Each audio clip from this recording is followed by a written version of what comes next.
Welcome to the NASIG 2021 session, From the Cradle to the Digital Vault, Tracking the Path of e-journal, e-journals, presented by Gail Bequette, who is the director of the ISSN International Center.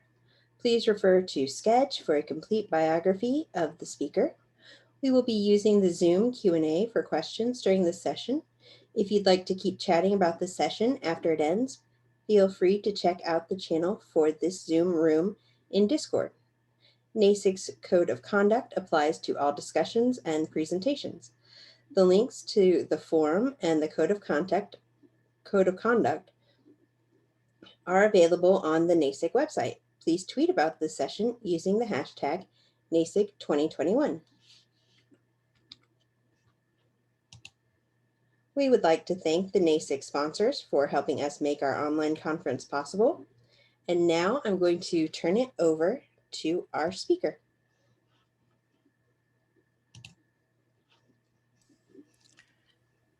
Thank you, Sarah. Hello, everyone.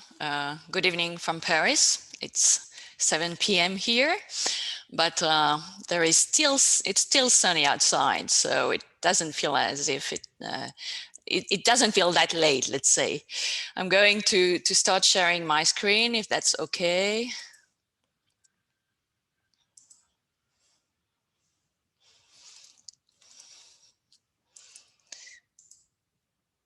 And if I can manage that, I will just switch to my presentation. And I would also like to thank the organizers of this 36th annual meeting, NASIG annual meeting, for inviting me and for giving me the opportunity to talk about our activities here at the ISSN International Center, as well as within the ISSN network.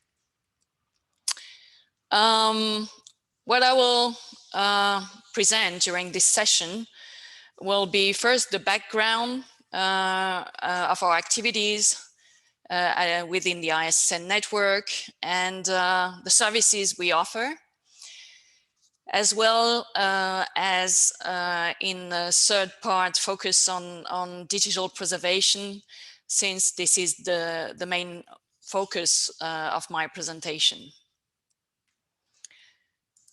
To start with, because I don't know whether everybody here is familiar with the ISSN network and how it works, I would like just to emphasize the fact that actually, as of 2021, there are 93 ISSN national centers and member states. Each member state actually hosting a national center. And you can see here on the map in purple color the extent of the ISSN network, and you can see also that it is a truly global network. There is one ISSN International Center, which indeed coordinates the activities of the network, and it's an intergovernmental organization which was founded by a treaty between France and UNESCO in 1975, so a few years ago. It's also a network consisting of dedicated teams of professionals across the globe. Our centers, our ISSN centers, are mostly hosted by national libraries or national scientific organization. And as we work under UNESCO auspices, actually we communicate in the 6 official UN languages, and you can see on our website information. I mean, you can find information in all 6 UN languages of course, for better dissemination across our network. And we also work, organize training sessions or conferences in 4 UN languages. So we really try to be as international as can be. As you know, we rely on a specific standard, which is ISO 3297, which defines actually how ISSN is managed. And you may also know that ISSN is assigned very early in the life of a continuing resource, sometimes before publication or shortly after publication. So it is an essential identifier for continuing resources, and I'll come back to that in a moment. We published the 6th version of ISO 3297 last year in October. It was, the standard was under systematic review, as this occurs every 5 years according to ISO regulations. And actually we are very much involved in various communities dedicated to standardization. So this is not only ISO, of course, ISO is important, but we also work with other communities, such as, for example, Mark 21 Advisory Committee, IFLA, URIG, and NISO. So we really dedicate ourselves to promoting standardization for the identification and description of serials and continuing resources.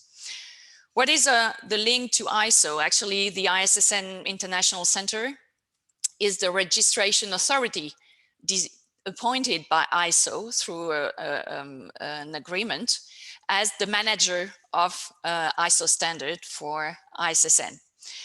And the national centers, which are based in the 93 countries, which I've already mentioned, are registration agencies for the standard.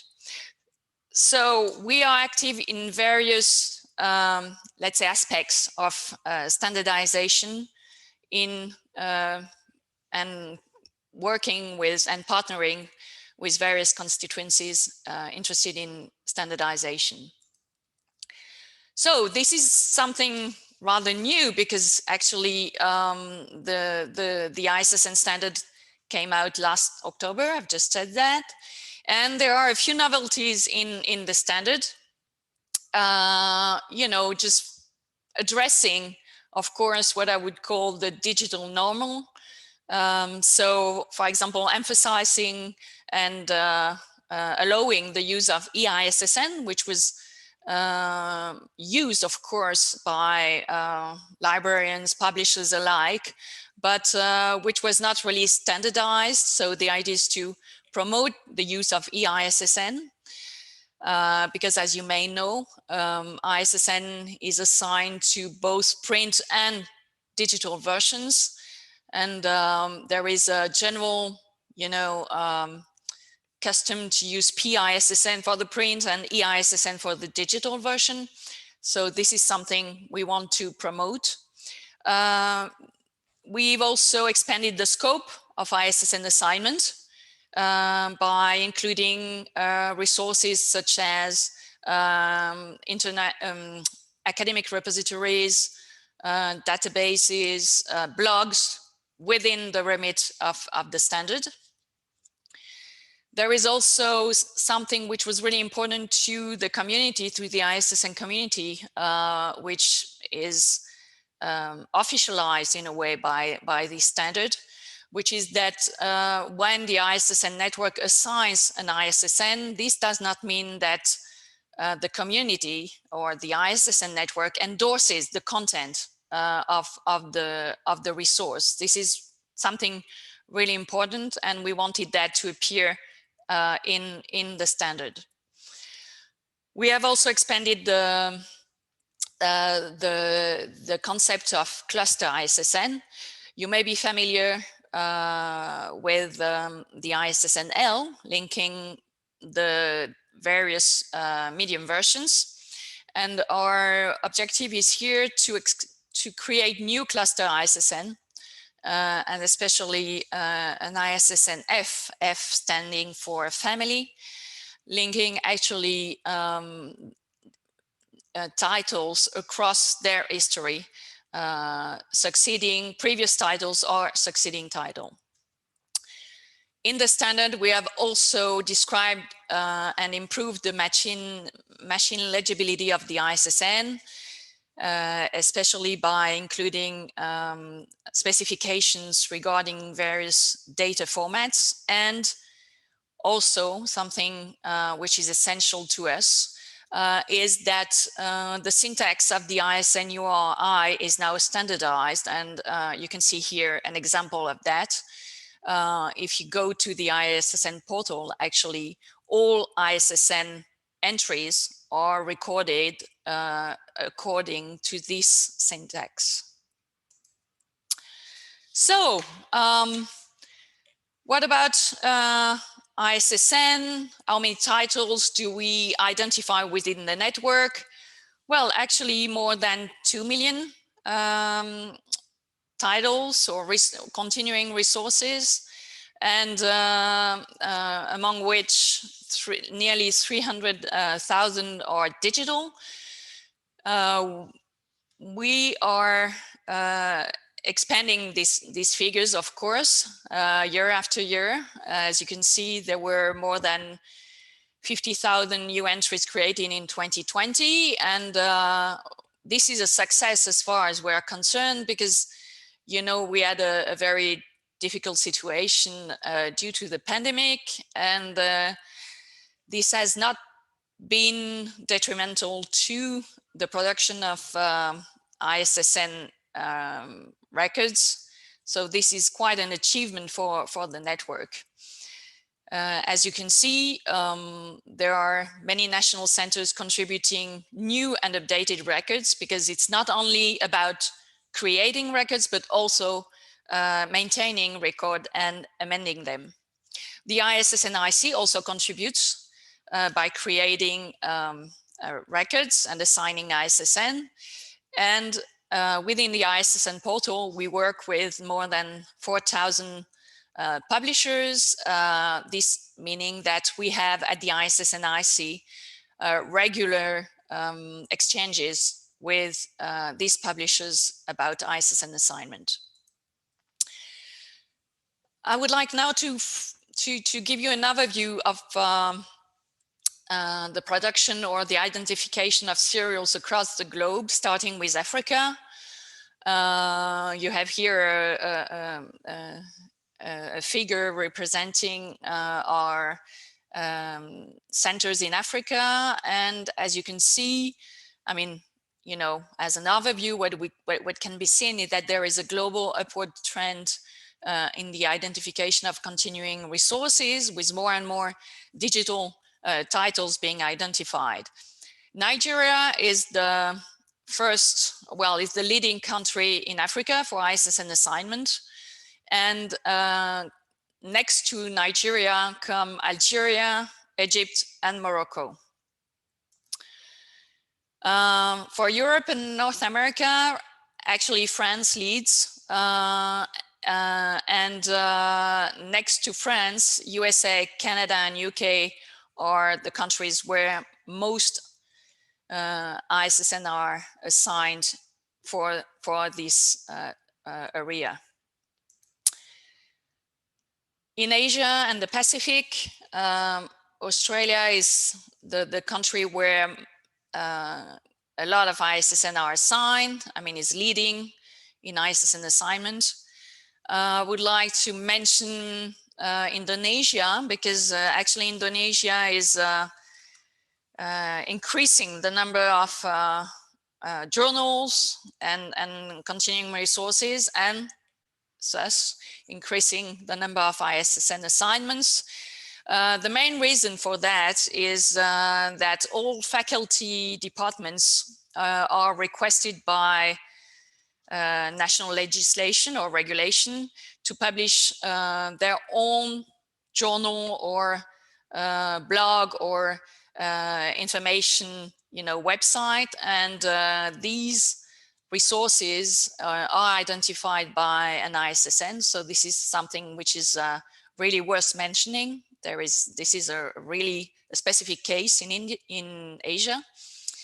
And then Japan, India, and the Republic of Korea follow for as far as ISSN assignment is concerned. Brazil in Latin America is the first assigning country for ISSN, and next to Brazil, Argentina, Colombia, and Mexico. As you may know, the open access movement is very strong in Latin America and the Caribbean, and a lot of journals are actually created and assigned ISSN by our centers there. The ISSN IC actually deals with international organizations publications, as you can see here. And we also deal with publications in countries without any national center. So this is the case for South Africa, Taiwan, and Ukraine. And recently, actually in March, the ISSN Center for Ukraine opened, and this center will now take care of ISSN assignment for publications, serial publications in this country. They just started, I mean, a few months ago.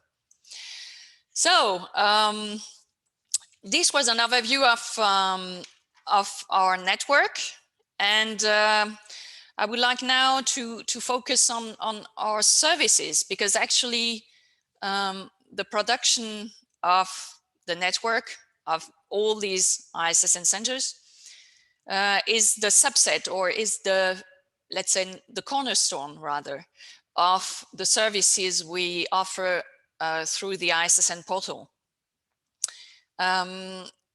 So you have here a picture of the ISSN portal, which was launched in 2018. And it is a place, or let's say a website, where we can showcase the activity of the network. And it is based on a freemium model. Part of the data is freely available for reuse and download, etc. And this data is actually sufficient to identify a title. And we have another, let's say, for specific needs, we offer a fee-based website where you can download all data regarding serials. What is really important as far as we're concerned is that our data is cross-referenced with other services or data providers or catalogs. This is something really important, because we are deeply convinced that through cross-referencing, we can improve the quality of our data, but also of global data regarding serial resources. So we started referencing our ISSN in Wikidata, for example. As you can see here, we've started working or uploading ISSN to Wikidata in a way enhancing Wikidata information. And so for the time being, there are approximately 118 ISSN entries which have been added, and we regularly run a robot or a bot to upload our data, checking, whether there are correspondences between our data and Wikidata. And the ISSN in this case served as the linchpin for cross-referencing. Our ISSN records are also indexed by Google.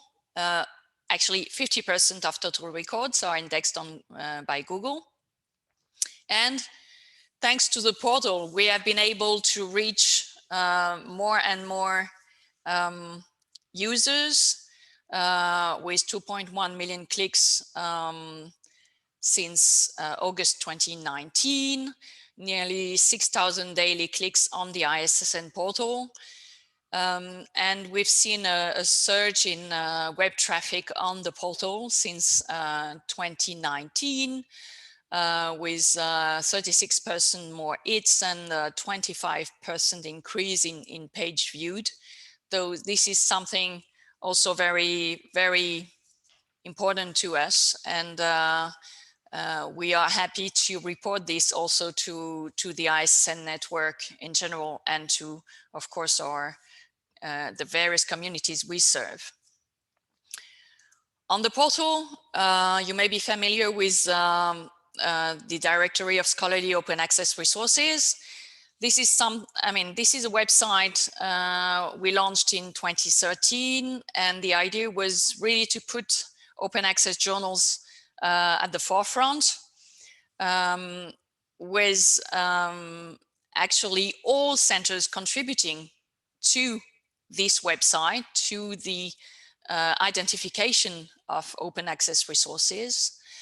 In 2020, as you can see, we added more than 7,000 entries to Road, and Road actually is free. So all information, all data in Road can be downloaded. There is a dump available. And altogether, we identify 44,000 open access resources, and an increase, or it's 6 times more than what we had identified, or what we identified in 2013. So this is also a very important, let's say, part of our services. We cross-referenced data in Road, especially with the directory of open access journals, as you can see here, but also with other data providers, such as Scopus, but there are more. And it's the same idea that we have and we promote about cross-referencing data. So this is really important, and this is something the portal, the ISSN portal, allows us to do. Of course, we can also cross-reference our own data, and this is something I'm going to touch upon a bit later, but just to mention, suffice to mention for the time being, that there are nearly 8,000 titles, open access titles, which are also archived. And this is something we can see by comparing data between Road and the Keepers Registry. As far as identification is concerned, and I've already mentioned Indonesia, so open access is really strong in Indonesia, and it's the first country actually for as far as open access resources are concerned. Then India comes next, and USA as the third ranking country. What we plan to do regarding this this service, and this is something we'll of course publicize when we are done with the review of the document. We plan to review actually our selection criteria for Road, to in a way align with practices which are common or commonplace for other services. I'm thinking about DOAJ and Latindex, for example, in Latin America. We would like to, in a way, add more selection criteria for Road inclusion. And this is something, this is a project we are about to launch. Another important service, and I want to refer here to the title of my presentation, because the ISSN, in a way, within the ISSN network, we track serial titles or continuing resources from the Cradle, from the inception, from their publication, to the vault, or when a publication ceases. And we try also to track this publication along the whole lifetime, the whole of its lifetime. So this is why this service is also essential as far as we are concerned, because and for our users, because it helps. I mean, it is a free service that gives information on transferred titles between publishers. So you may know or be aware of the NISO transfer code of practice, and actually there are approximately 90 publishers which have endorsed this code of practice. And by endorsing this code, they actually accept to give the ISSN IC some information on title transfers. So they register with the ISSN IC on the ISSN portal.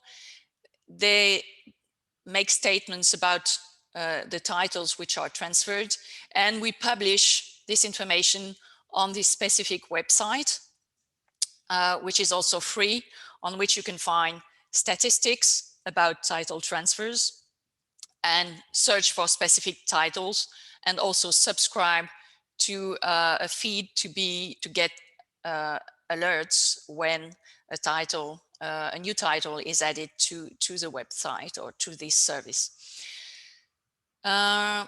When we have a look at the statistics, we can see that the three receiving publishers, the most active publishers in acquiring titles, are actually Sage, Taylor and Francis and Wiley, and you can find all the details about the titles which they have acquired on the website.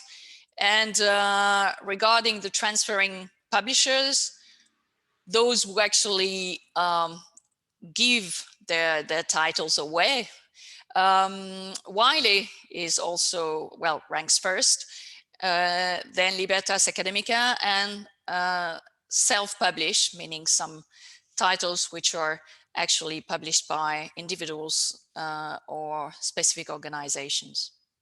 So this is also, you know, a free service which helps us track serial titles. And another service, so this is the fourth one, and then I will focus on this one more specifically, is Keepers Registry. And Keepers is also a free service, so this is something important to keep in mind. And as you can see here, our partners are also very much international. We have partners in the UK, in the USA, in Brazil, China, Canada, Switzerland until 2020, because actually the Swiss National Library had to withdraw from the service due to specific constraints, internal constraints and requirements. And we are planning in the months to come to sign agreements with 3 more archiving agencies. Actually, the Bibliothèque Nationale de France, Merit Repository at the University of California, and Internet Archive.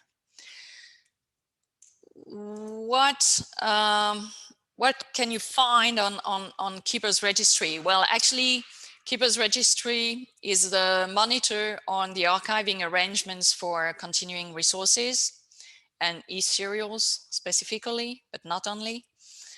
And on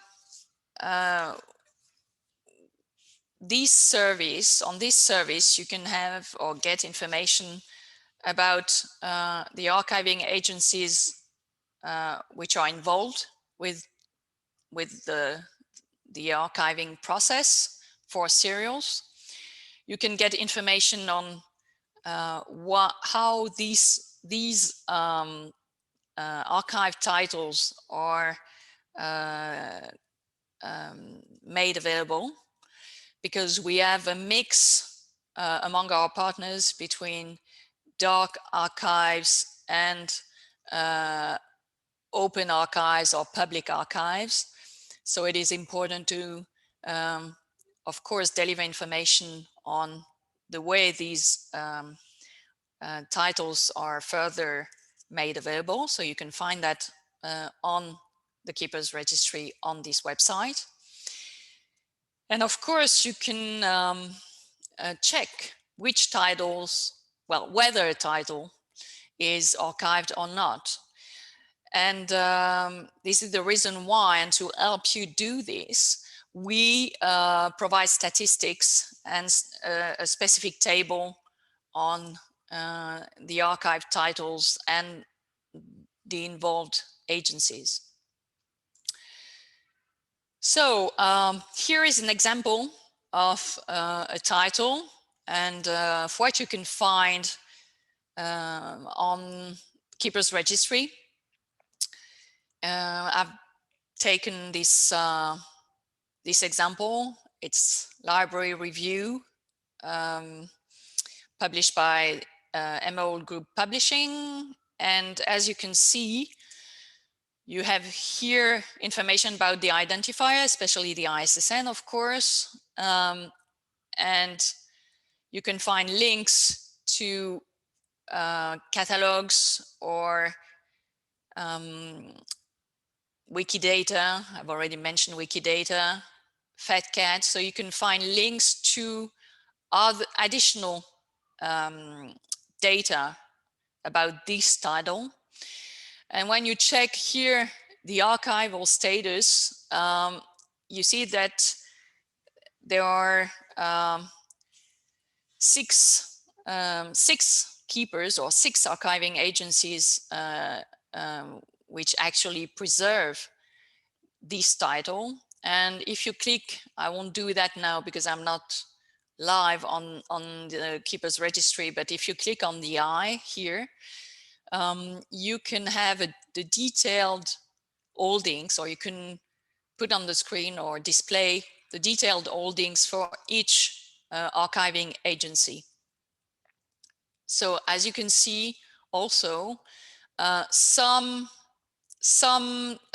issues may be in progress. The archiving of certain issues may be in progress, and some are completely archived. So you see here the difference between what's already archived, what has already been archived, and what is currently being archived.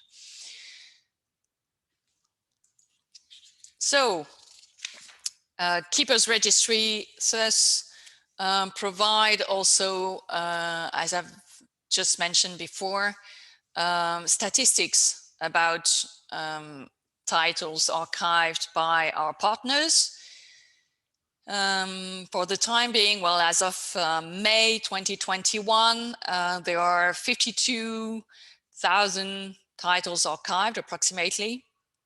And we have a kind of, we've devised a ratio for what we think is the best preservation level for these resources. And as you can see, there are, for the time being, nearly 19,000 titles which are actually archived or kept safe by 3 or more keepers. We have also some statistics about unique resources preserved by only one agency. So this is also something really important, because we can see in these, with these statistics, you can, for example, see that among the partners I've already mentioned, Antitrust is very specific with a lot of unique, a lot of unique titles, yes, archived by Antitrust, whereas other archiving agencies do not have the same profile. as antitrust. So this is also something interesting when you want to compare the holdings between these archiving agencies. We also provide a number of statistics, as you can see here. And on this example I've put on the slide, you can choose to, well, this is a versatile table, because you can choose to display, for example, here, what Portico archives. So as you can see here, Portico archives a bit more than 4,000 titles by Elsevier, etc. And you have the ranking per publisher, by publisher, and you can do that with all the archiving agencies if you want to get an overview of the specificities or of each keeper. Of course, we plan to add more statistics, more links, and when the three agencies I've already mentioned, that is to say the Bibliothèque Nationale de France, Marriage Repository in California, and Internet Archive, when they join, we will have more information and more statistics available, and also more titles archived. I want to focus based on these services, so the ISSN portal, the Directory of Open Access Scholarly Resources, the Enhanced Transfer Alerting Service, and the Keepers Registry. The ISSN has actually joined an initiative with these organizations. And for the time being, well, we agree on a specific name, which is Jasper, for Journals Preserved Forever. And this is the reason why I've put this nice picture of Jasper. And this initiative comes from or is an outcome of some research about open access journals, and more specifically open access journals vanishing from the web. You may have heard about these two studies which came out really recently, one in February 2021, and I think the second one in March or April 2021. Why are these studies really important, and why are their findings rather disturbing?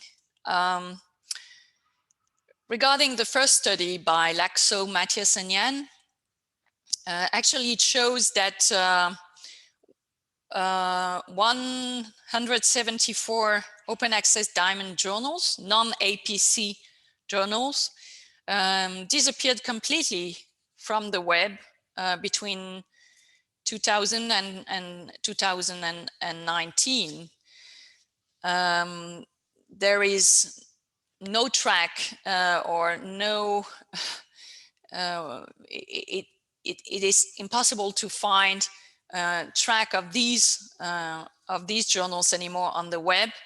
And these authors, I mean, the three authors have also reviewed the Directory of Open Access Journals and found that 40% of these journals on DOAJ, diamond journals, have no preservation plan at all.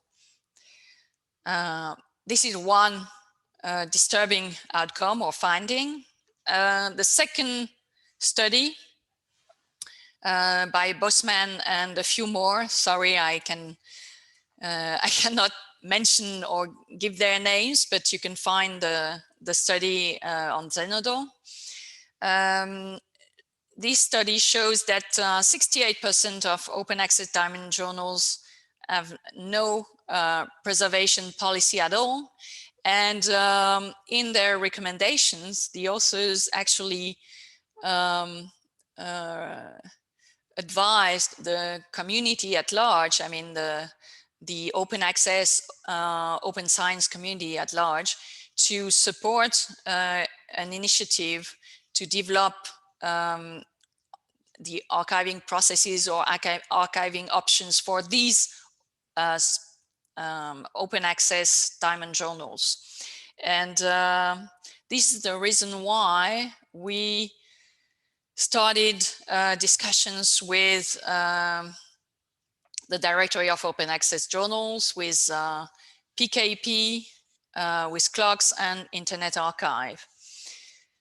So what are we planning to do? Actually, we are planning to develop preservation options for, or archiving options for these open access non-APC journals, which are registered with the Directory of Open Access Journals, which represents approximately 7,000 titles. And we will have 3 archiving options at hand. The first one is the PKP private network, which is based on LOCKSS technology or LOCKSS system. CLOCKSS Dark Archive and the Internet Archive. And I will give a few more details about that. Why 3 options? Well, actually, there are a lot of open access titles which use the open journal systems. Maybe some of you are familiar with OJS. It's an open source publishing tool which is developed and distributed freely by the Public Knowledge Project. And it provides the specific plugin to that enables preservation in the private network managed by PKP. So for titles using OJS, the plan is to inform them, or communicate better about the plugin, help editors to implement it, and set up the automatic process for archiving with PKPPN. For titles which are registered in DOAJ and provide content and detailed metadata, the objective, the aim is to, in a way, help them save their content with CLOCKSS. And of course, this is something which will be discussed with journal editors. We'll start with a survey about their needs and preferences, but this is the option we will recommend through this project. For titles registered with DOAJ, but not providing content, providing content, but without detailed metadata, the solution will be to archive these content with Internet Archive, which actually can create in a rather automated way metadata based on the content harvested. And the keepers registry will fit in because it will be the hub of information where this archiving process is reported. So we will get information from PKPPN, from CLOCKSS, and from Internet Archive. And we will display this information about the archiving process in the Keepers Registry. So what are the next steps? I've already mentioned that, but sorry for repeating myself. We'll start with a survey of titles registered with DOAJ, and also as I've explained, requesting the preferences or surveying the preferences of journal editors. OJS developed by PKP will be improved, and especially the archiving plugin. There will be more communication and training for editors using OJS, because we surmise that a lot of them are not aware of this functionality for built within OJS. So there is also some information and communication about this to be done.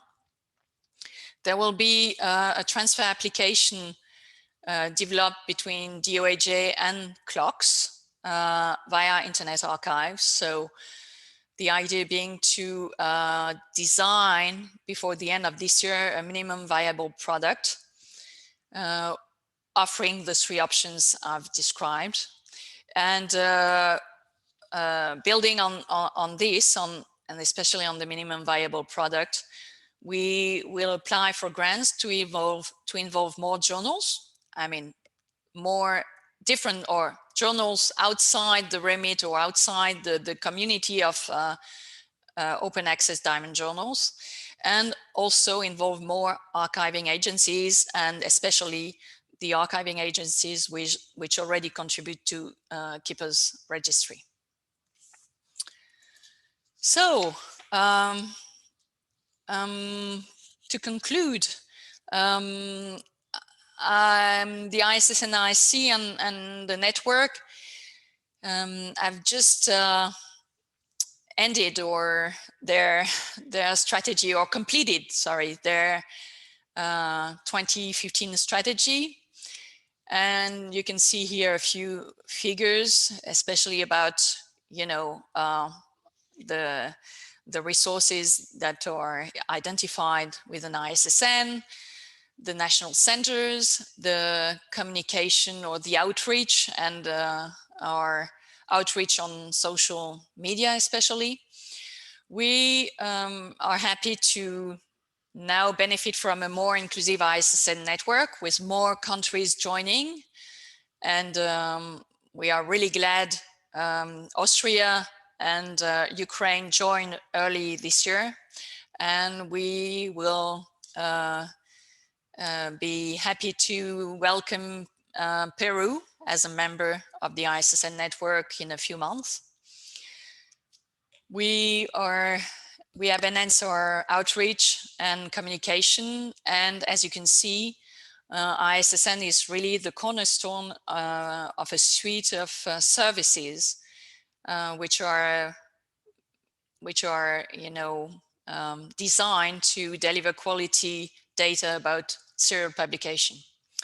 We have been able to develop partnerships, and of course the publication of the 6th version of ISO 3297 was a great achievement for the network and for the ISSNIC.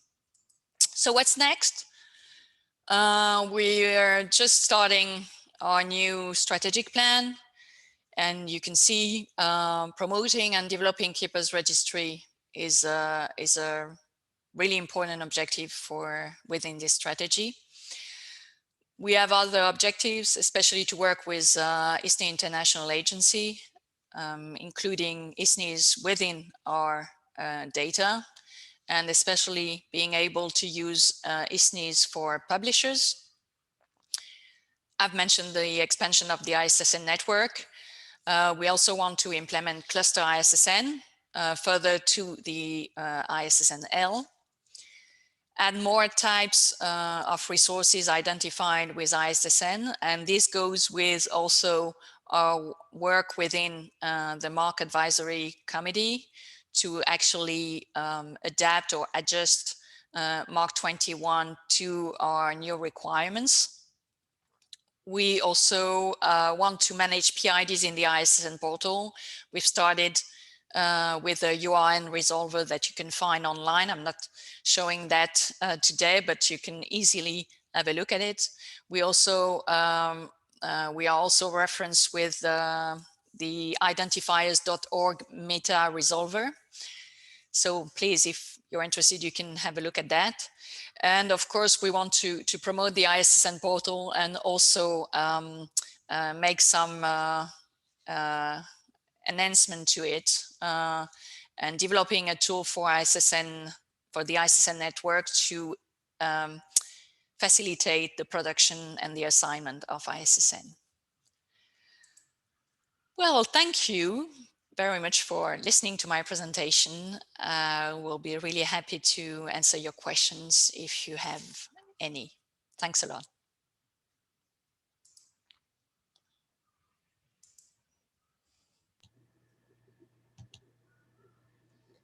Hi, I don't see any questions yet in the Q&A, but if anybody has some, please submit them. For myself, I was kind of wondering, oh, here's a question. You spoke about MARC. Do you have plans for BibFrame? Well, actually, yes. As you may know, the ISSN Center for the US is based in the Library of Congress. And our representative on the MARC 21 advisory committee is Regina Reynolds. And her team is also very much involved in the development of BibFrame, and they're going to, and well, I had a message today from Regina saying that actually they were busy drafting a complete report about the alignment between ISSN data and BibFrame. So it should come out soon, I hope. And I want to thank them also for taking this burden on their shoulders at ISSN US.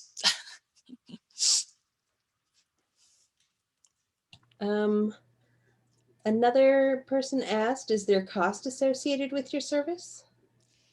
Yes, when you want, as I've said, the ISSN portal, if you want to retrieve complete data from the ISSN portal, it's a fee, I mean, it's a subscription, there is a license, and it depends on the number of users and downloads. Well, I won't go into details, but I mean, you can contact me afterwards if you're interested with details and specifics about that. Otherwise, I mean, the other services I've mentioned, Road, ETAS, Keepers Registry are free, and there is also free data on the ISSN portal. I don't know if you can see the two questions here in the Q&A. I'm having a look at them now. Okay.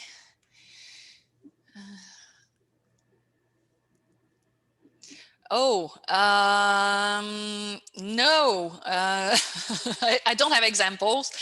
I think that it's more, it's something which is usually when it's something familiar. I would say EISSN sounds familiar. I think that you can, anyway, maybe I can find some examples on it's more on websites. You can see sometimes EISSN and PISSN. I don't have an example right now, but this appears from time to time on the website.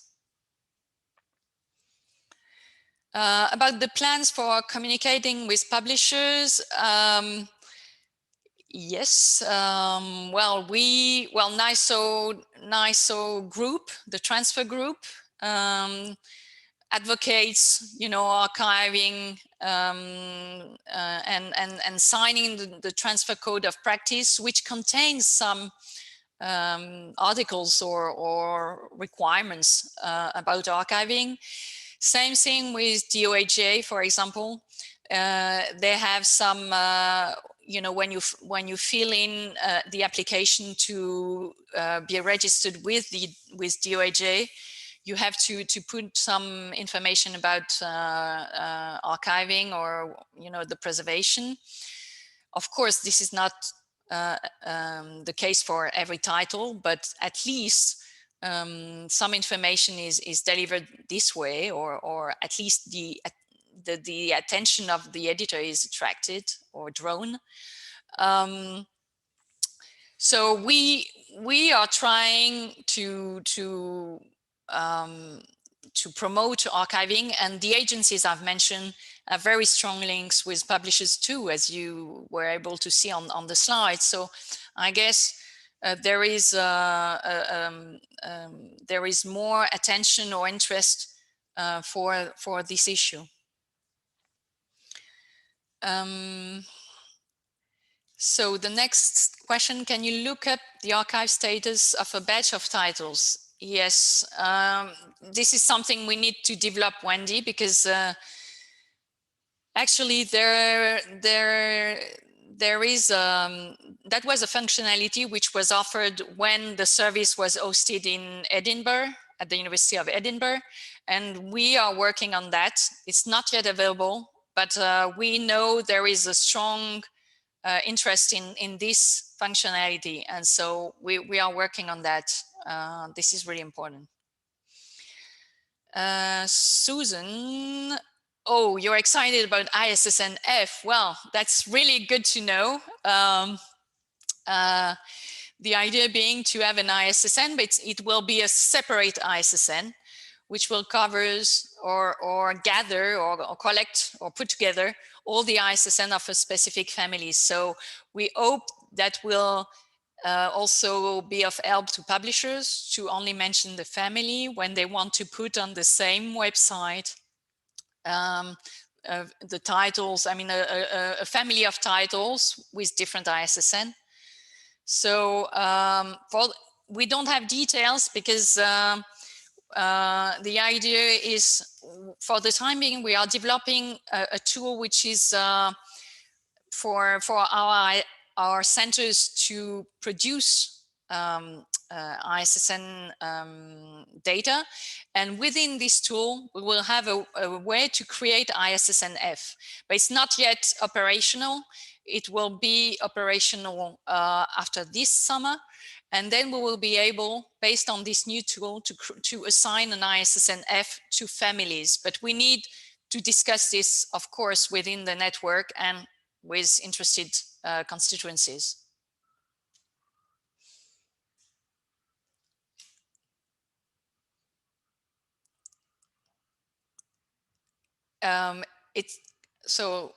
Kevin, I don't, yeah. Okay, well, good. Thank you, Susan. And Kevin, well, we don't know yet. Interesting question. We need to work on that. So I'm sure I will come back to NASIG 2022 in Baltimore, if we are lucky, and talk a bit more about ISSN-F then.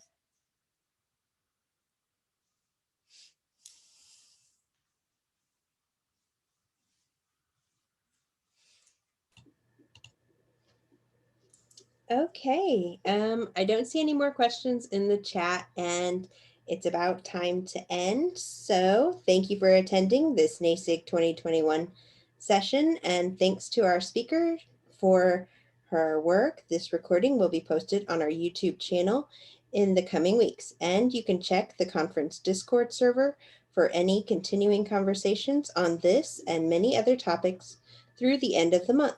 Join us again after the break for our next session. Many thanks. Bye-bye. Bye.